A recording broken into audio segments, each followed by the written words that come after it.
కార్తీక పురాణం 30వ అధ్యాయం. కార్తీక వ్రత మహిమను ఫలశ్రుతి. నైమసారణ్య ఆశ్రమంలో సౌనకాది మహామునులకు అందరికీ సూత మహాముని తెలియజేసిన విష్ణు మహిమను, విష్ణు భక్తుల చరిత్రను విని ఆనందించి 1000 నోళ్లు కొనియాడిరి. సౌనకాది మునులకు ఇంకనూ సంశయం తీరనందున సూతునిగాంచి, ఓ ముని తిలకమా, కలియుగమందు ప్రజలు అరిషడ్వర్గములకు దాసులై అత్యాచార పరులై జీవించుచు సంసార సాగం తరింపలేకున్నారు. అటువంటి వారు సులభంగా ఆచరించు తరుణోపాయం ఏదైనా ఉందా? ధర్మములన్నింటిలో మోక్ష సాధనకు ఉపకరించు ఉత్తమ ధర్మమేది? దేవతలందరిలో ఉత్తమమైన దైవం ఎవరు? మానవునే ఆవరించి ఉన్న అజ్ఞానమును రూపుమాపి పుణ్యఫలమిచ్చు కార్యమేది? ప్రతి క్షణము మృత్యువు వెంబడించుచున్న మానవులకు సులభంగా మోక్షం పొందుగల ఉపాయమేమి? హరినామ స్మరణ సర్వదా చేయుచున్న మేము ఈ సంశయంతో నున్నాము, కానీ దీన్ని వివరించు తెలియజేయమని కోరిరి. అంత సూతుడా ప్రశ్నను ఆలకించి, ఓ మునులారా, మీకు కలిగిన సంశయంను తెలుసుకొనవలసినవి. కలియుగమందలి మానవులు మందబుద్ధులు క్షణిక సుఖములతో నిండిన సంసార సాగం దాటుటకు మీరడిగిన ప్రశ్నలు మోక్ష సాధనము కాగలవు. కార్తీక వ్రతము వలన యాగాది క్రతువులు అనరించిన పుణ్యము, దాన ధర్మములు ఫలితము చేకూరును. కార్తీక వ్రతము శ్రీమన్నారాయణకు ప్రీతికరమైన వ్రతము. ఇది అన్ని వ్రతముల కంటే ఘనమైన నందిని శ్రీహరి వర్ణించి ఉన్నాడు. ఆ వ్రత మహిమ వర్ణించుట నాకు శక్తి చాలదు. అంతేకాదు, సృష్టికర్తయగు ఆ బ్రహ్మదేవునికి కూడా సత్యము కాదు. అయినను సూక్ష్మంగా వివరించెదను. కార్తీక మాసమందు ఆచరించవలసిన పద్ధతులను చెప్పుచున్నాను, శ్రద్ధగా ఆలకింపుడు. కార్తీక మాసమున సూర్యభగవానుడు తులారాశి అందున్నప్పుడు శ్రీహరి ప్రీతి కొరకు మనకు ముక్తి కలుగుటకు తప్పనిసరిగా నది స్నానం చేయవలెను. దేవాలయాలకు వెళ్ళి హరిహరాదులకు పూజింపవలెను. తనకున్న దానితో కొంచెమైనా దీపదానం చేయవలెను. ఈ 1 రోజులు విధవ వండిన పదార్థములు తినకూడదు. రాత్రులు విష్ణాలయం గాని శివాలయం గాని ఆవు నేతితో దీపారాధన చేయవలెను. ప్రతిదినం సాయంకాలం పురాణ పఠనం చేయవలెను.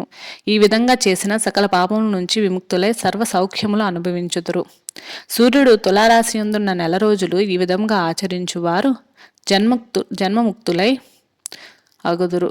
ఇట్లు ఆచరించుటకు శక్తి ఉండి కూడా ఆచరించగానే లేక ఆచరించువారులను చూచి ఎగతాళి చేసినా గాని వారికి ధన సహాయం చేయు వారికి అడ్డుపడిన వారును ఇహమందు అనేక కష్టములు పాలగుటే కాక వారి జన్మాంతరమందు నరకంలో పడి యమకింకర్లు చేత నానా హింసలు పాలు కాగలరు.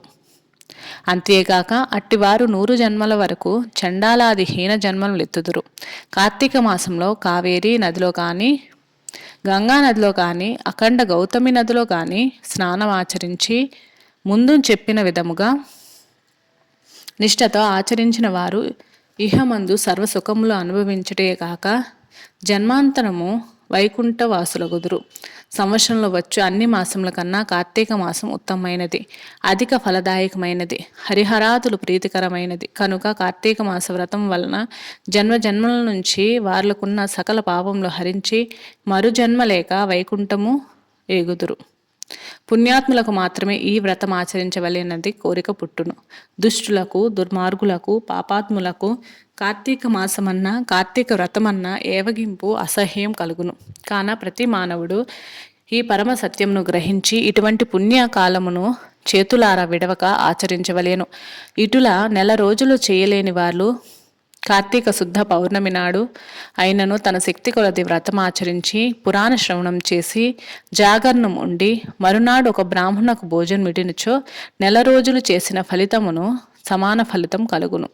ఈ మాసంలో ధనము, ధాన్యము, బంగారము, గృహము, కన్యాదానములు చేసినచో ఎప్పటికీ తరగని పుణ్యం లభించును.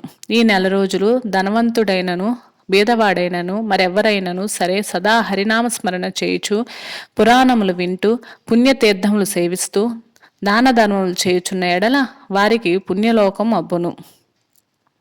ఈ కథను చదివిన వారికి శ్రీమన్నారాయణుడు సకల ఐశ్వర్యములు ఇచ్చి వైకుంఠ ప్రాప్తి కలుగుజేయును. ఓం సర్వేషాం స్వస్తిర్భవతు. ఓం సర్వేషాం శాంతిర్భవతు. ఓం సర్వేషాం పూర్ణం భవతు. ఓం శాంతి శాంతి శాంతి.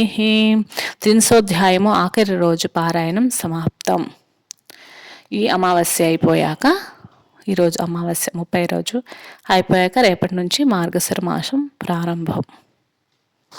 ఓం నమ శివాయ. ఓం నమ శివాయ. ఓం నమ శివాయ. హర హర మహదేవ శంభో శంకర. ఓం శ్రీనారాయణ.